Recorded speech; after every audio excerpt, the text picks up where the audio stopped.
জার্মানিতে দক্ষ কর্মী হিসেবে অভিবাসনের ক্ষেত্রে এক ঐতিহাসিক ও যুগান্তকারী পদক্ষেপ নেওয়া হয়েছে। 2026 সালের 18 মে থেকে জার্মানির কনসুলার সার্ভিস তাদের বহুল আলোচিত অপরচুনিটি কার্ড বা চান্সেন কার্ডের আবেদন প্রক্রিয়া সম্পূর্ণ অনলাইন ভিত্তিক করে ফেলেছে। এর ফলে বিশ্বজুড়ে থাকা জার্মানির সমস্ত দূতাবাসে অ্যাপয়েন্টমেন্ট বুকিংয়ের যে দীর্ঘ জটিলতা আর ভোগান্তি ছিল তা এক ধাক্কায় দূর হয়ে গেল।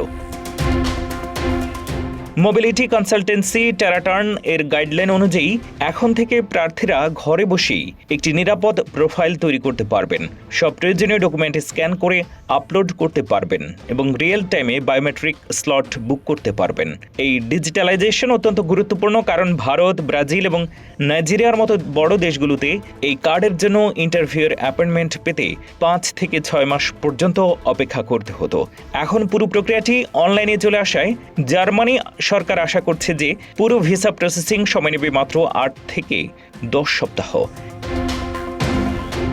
জার্মানির দক্ষ অভিবাসন আইনের ধারা 20 এর অধীনে তৈরি এই অপরচুনিটি কার্ড এর মাধ্যমে কোনো পূর্ব কাজের অফার ছাড়াই যোগ্য পেশাদাররা চাকরি খোঁজার জন্য 12 মাস জার্মানিতে থাকার সুযোগ পান।